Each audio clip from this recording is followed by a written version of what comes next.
어제 오늘 사이에요. 갑자기 단일화가 최대 변수로 등장을 하고 있는데 당사자들의 얘기를 좀 듣고 이어가겠습니다. 너무 힘내세요. 잘합니다. 잘합니다. 힘내세요. 60% 우리가 책임지겠습니다. 저는 남은 15일 동안 최선을 다할 뿐이다. 우리의 선택이 틀리지 않았다, 옳았다라고 생각하고 언젠가는 국민들께서 우리에게 마음을 열어주실 거다라고 믿습니다. 기존의 입장하고 변한 게 아무것도 없습니다. 예. 이 결론이 당내 봉합을 어떻게 보면 봉합한다고 보시나요? 아니면 제가 말씀드릴 게 아닌 것 같아요. 선거 운동이나 전략에 영향을 미칠 수 있는 건가요? 저는 그렇게 생각하지 않습니다. 예. 안철수 토론하는 거 봤죠? 어떻게 대통령이 되겠다는 사람이 투정 부리고 어린애처럼 말이야 신경질 내고 말하는 것도 내가 보니까 초등학교 반장 선거하는 그런 토론이야. 바른정당과 남재준 후보 그리고 조원진 후보 그게 단일화에 추진하는 방향입니다. 후보니 국민의당과는 전혀 아닌가요? 안철수 후보는 좀 틀리죠. 안철수 후보는 저는 단일화를 할 수 있는 정당이 아닙니다. 바른정당에서 오늘 새벽에 의총이 끝나고 홍준표 후보의 얘기까지 박파사님 어느 정도 단일화의 방향은 좀 보이긴 하는데 보수 후보는 한번 추진해 볼 만하다라는 거예요. 홍준표 후보는. 홍준표 후보는 손해볼 게 없죠. 오랫동안 주장해 왔던 바고 네. 그렇게만 되면은 보수 후보 단일화 됐다라고 하면서 어쩌면은 가장 몸값이 뛸 수 있는 기회가 될 수가 있는 거죠. 예. 중요한 거는 다른 사람 중요한 거 아니에요. 조원진 후보가 단일화 한들 오히려 안 하는 게 낫습니다. 그런 경우는. 예. 그런데 중요한 것은 유승민 후보인데 어제 늦게 나온 결론은 유승민 후보가 홍준표 후보하고 단일화 가능성이 높지는 않아 보여요. 자, 그럴 경우에는 예. 창당을 한 기본적인 명분 자체가 붕괴돼 버립니다. 예. 그리고 또 유승민 후보가 앞으로 대선 이후에 정치 그만둘 겁니까? 아니잖아요. 갈 길이 없는 거예요. 그러니까 당에서는 뭐냐면 그것이 아니라 3자가 같이 가자. 같이 해야 된다는 같이 건가요? 3자가 홍준표 플러스 유승민 플러스 안철수까지. 근데 여기는 안철수 후보가 할 가능성이 별로 없는 거예요. 예. 아마 그 대목까지 어제도 깨끗이 얘기를 했는데 지금 분위기 보니까 어제는 당내에서는 이대로 가면 안 된다. 중간에 우리가 뜻한 일을 하자라고 네. 하는 쪽으로 방향을 잡은 것 같고 유승민 후보는 안 된다. 끝까지 가겠다라고 지금 충돌되고 있는 건데 지금 전체적인 당내 기류를 보니까 유승민 후보가 끝까지 완주하기는 쉬워 보이지가 않아요. 쉬워 보이지 않. 다만 홍준표 후보하고 단일화할 가능성은 높아 보이지 않습니다. 단일화가 아니. 그러면 어떻게 될까? 아마 중간에 자신을 던질 가능성도 남아 있는 것 같다. 후보직을요? 네, 그렇죠. 그것이 그러니까 최선을 다해보고 예. 그래도 불구하고 어렵다고 생각하면은 오히려 더 큰 명분을 위해서 자신을 던지는 방향으로 갈 수는 있으나 예. 홍준표 후보하고 단일화해가지고 그 단일화된 힘을 가지고 안철수 후보 단일화 이런 방식은 거의 이미 끝났다고 봅니다. 저는 예. 이 말씀을 좀 드리고 싶어요. 이런 논의가 지금 대선이 한 2주 남았어요. 근데 사실은 오늘부터 해외 동포들은 투표 들어가고 시작됐죠. 있고 예. 5월 4일, 5일 되는 사전 투표입니다. 이 시점에서 저는 우선 기본적으로 이런 논의가 튀어나오는 것 이게 자체가 우선 말이 안 되고요. 더 이 말이 안 되는 것 중에는 후보로 뛰고 있는 사람들이 이제 각 정당에서 선출된 사람들인데 뛰고 있으면서 이 사람들이 당에서 그렇게 논의를 하는 거하고 후보 본인들하고 생각이 달라요. 예. 예전에 뭐 단일화를 추진하면 당하고 후보가 논의를 해서 그 당이 뒷받침해서 후보가 했는데 이게 지금 그렇지가 않아요. 당장 바른당도 그렇고 더 재밌는 건 그 지금 논의하고 있는 방식과 내용도 다 다를 뿐만 아니라 그러니까 국민의당 같은 경우에도 후보는 강력히 반대하고 있음에도 불구하고 예. 당내의 주요한 지도급에 있는 선대위 지도부에 있는 분들은 고민을 심각하게 해야 된다 이렇게 또 얘기하는 분이 있고 그렇지 않다고 얘기하고 그러니까 당하고 후보가 서로 다른 목소리를 내는 이 장면이 특이하고 이해가 안 되고 또 무엇보다 가장 중요한 것은 대의와 명분이 없는 겁니다. 누구 한 사람이 안 되게 하기 위해서 선거에 나섰다는 것밖에 안 되는데 예. 이런 선거를 국민들이 납득하겠습니까? 특히 이건 그야말로 그 국민의당의 안철수 후보가 일관되게 주장해온 정치공학적 연대는 안 한다고 그랬습니다.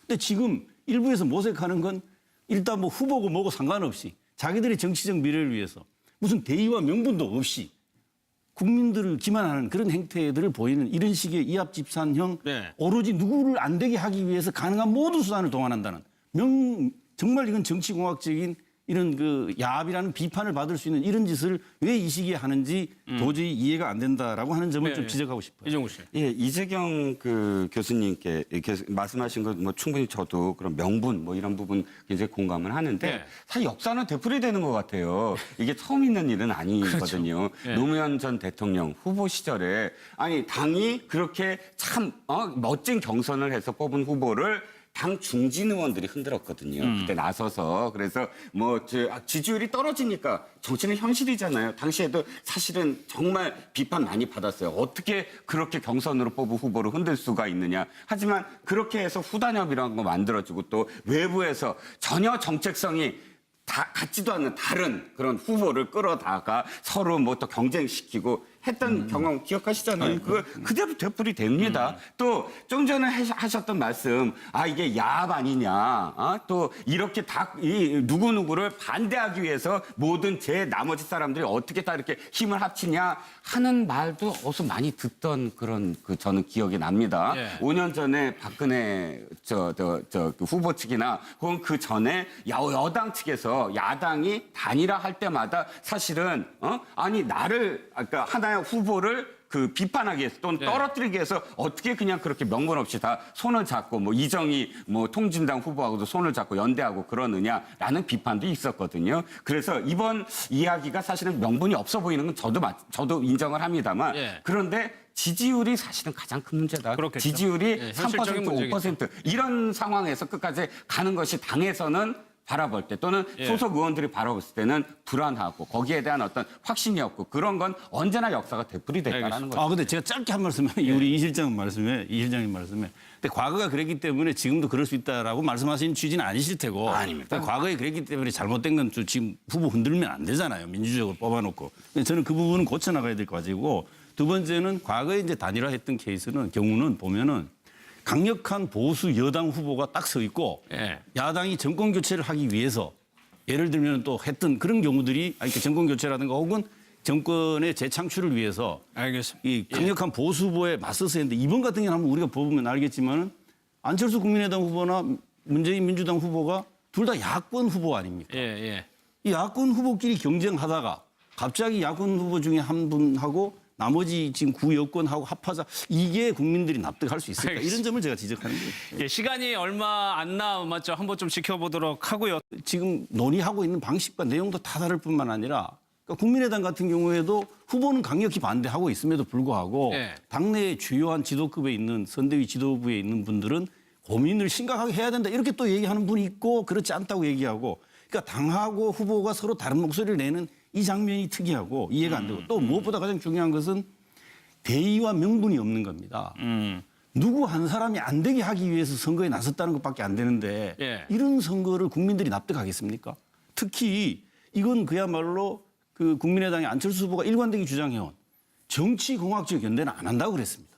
근데 지금 일부에서 모색하는 건 일단 뭐 후보고 뭐고 상관없이 자기들의 정치적 미래를 위해서 무슨 대의와 명분도 없이 국민들을 기만하는 그런 행태들을 보이는 이런 식의 이합집산형 오로지 누구를 안 되게 하기 위해서 가능한 모든 수단을 동원한다는 정말 이건 정치공학적인 이런 그 야합이라는 비판을 받을 수 있는 이런 짓을 왜 이 시기에 하는지 도저히 이해가 안 된다라고 하는 점을 좀 지적하고 싶어요. 이종우 씨. 예, 이재경 그 교수님께 이렇게 말씀하신 것 뭐 충분히 저도 그런 명분 뭐 이런 부분 굉장히 공감을 하는데 사실 역사는 되풀이되는 것 같아요. 이게 처음 있는 일은 아니거든요. 노무현 전 대통령 후보 시절에 아니 당이 그렇게 참 멋진 경선을 해서 뽑은 후보를 어제 오늘 사이에요. 갑자기 단일화가 최대 변수로 등장을 하고 있는데 당사자들의 얘기를 좀 듣고 이어가겠습니다.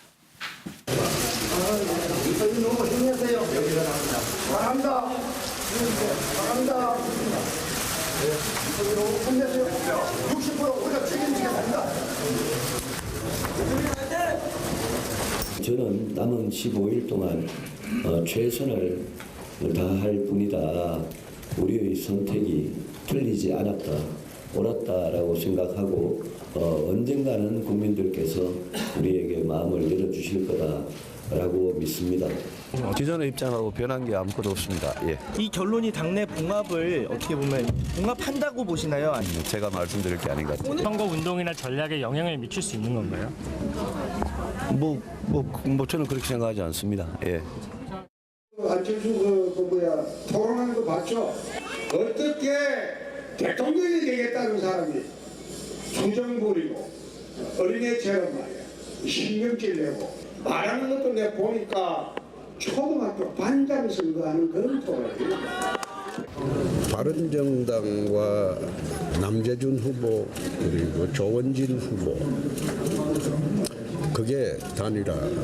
중진 의원들이 흔들었거든요. 그때 나서서 그래서 지지율이 떨어지니까 정치는 현실이잖아요. 당시에도 사실은 정말 비판 많이 받았어요. 어떻게 그렇게 경선으로 뽑은 후보를 흔들 수가 있느냐. 하지만 그렇게 해서 후단협이라는 거 만들어주고 또 외부에서 전혀 정책성이 다 같지도 않는 다른 그런 후보를 끌어다가 서로 뭐 또 경쟁시키고 했던 경험 기억하시잖아요. 그거 그대로 되풀이 됩니다. 또 좀 전에 하셨던 말씀, 이게 야합 아니냐. 또 이렇게 누구누구를 반대하기 위해서 모든 나머지 사람들이 어떻게 다 이렇게 힘을 합치냐 하는 말도 어서 많이 듣던 그런 저는 기억이 납니다. 예. 5년 전에 박근혜 그 후보 측이나 혹은 그 전에 여당 측에서 야당이 단일화할 때마다 사실은 나를 그러니까 하나의 후보를 비판하기 위해서 또는 떨어뜨리기 위해서 어떻게 그냥 그렇게 명분 없이 다 손을 잡고 이정희 통진당 후보하고도 손을 잡고 연대하고 그러느냐라는 비판도 있었거든요. 그래서 이번 이야기가 사실은 명분이 없어 보이는 건 저도 인정을 합니다만 그런데 지지율이 사실은 가장 큰 문제다. 그렇겠죠. 지지율이 3%, 현실적인 문제겠죠. 5% 이런 상황에서 끝까지 가는 것이 당에서는 바라볼 때 또는 소속 의원들이 바라봤을 때는 불안하고 거기에 대한 어떤 확신이 없고 그런 건 언제나 역사가 되풀이된다. 당내에서는 이대로 가면 안 된다. 중간에 우리가 뜻한 일을 하자라고 하는 쪽으로 방향을 잡은 것 같고 유승민 후보는 안 된다. 끝까지 가겠다라고 지금 충돌되고 있는 건데 지금 전체적인 당내 기류를 보니까 유승민 후보가 끝까지 완주하기는 쉬워 보이지가 않아요. 쉬워 보이지 않다. 다만 홍준표 후보하고 단일화할 가능성은 높아 보이지 않습니다. 단일화가 아니. 그러면 어떻게 될까? 아마 중간에 자신을 던질 가능성도 남아 있는 것 같다. 후보직을요? 네, 그렇죠. 그것이 그러니까 최선을 다해보고 그래도 불구하고 어렵다고 생각하면은 오히려 더 큰 명분을 위해서 자신을 던지는 방향으로 갈 수는 있으나 홍준표 후보하고 단일화해가지고 그 단일화된 힘을 가지고 안철수 후보 단일화 이런 방식은 거의 이미 끝났다고 봅니다. 저는 이 말씀을 좀 드리고 싶어요. 이런 논의가 지금 대선이 한 2주 남았어요. 근데 사실은 오늘부터 해외 동포들은 투표 들어가고 시작됐죠. 있고 5월 4일, 5일 되면 사전 투표입니다. 이 시점에서 저는 우선 기본적으로 이런 논의가 튀어나오는 것 이게 자체가 우선 말이 안 되고요. 더 이 말이 안 되는 것 중에는 후보로 뛰고 있는 사람들이 이제 각 정당에서 선출된 사람들인데 뛰고 있으면서 이 사람들이 당에서 그렇게 논의를 하는 거하고 후보 본인들하고 생각이 달라요. 예전에는 단일화를 추진하면 당하고 후보가 논의를 해서 당이 뒷받침해서 후보가 했는데 이게 지금 그렇지가 않아요. 당장 바른당도 그렇고 더 재밌는 건 이분이 국민의당과는 전혀 아닌가요? 안철수 후보는 좀 틀리죠. 안철수 후보는 그거는 단일화를 할 수 있는 정당이 아닙니다. 바른정당에서 오늘 새벽에 의총이 끝나고 홍준표 후보의 얘기까지 박박사님 어느 정도 단일화의 방향은 좀 보이긴 하는데 보수 후보는 한번 추진해 볼 만하다라는 거예요. 홍준표 후보는. 홍준표 후보는 손해볼 게 없죠. 오랫동안 주장해 왔던 바고 그렇게만 되면은 보수 후보 단일화 됐다라고 하면서 어쩌면은 가장 몸값이 뛸 수 있는 기회가 될 수가 있는 거죠. 중요한 거는 다른 사람 중요한 거 아니에요. 조원진 후보가 단일화 한다를 오히려 안 하는 게 낫습니다. 그런 경우는. 그런데 중요한 것은 유승민 후보인데 어제 늦게 나온 결론은 유승민 후보가 홍준표 후보하고 단일화 가능성이 높지는 않아 보여요. 자, 그럴 경우에는 창당을 한 기본적인 명분 자체가 붕괴돼 버립니다. 그리고 또 유승민 후보가 앞으로 대선 이후에 정치 그만둘 겁니까? 아니잖아요. 갈 길이 없는 거예요. 그러니까 당에서는 뭐냐면 그것이 아니라 3자가 같이 가자. 같이 해야 된다는 같이 3자가 홍준표 플러스 유승민 플러스 안철수까지. 근데 여기는 안철수 후보가 할 가능성이 별로 없는 거예요. 아마 그 대목까지 어제도 깨끗하게 얘기를 했는데 지금 분위기 보니까 어제는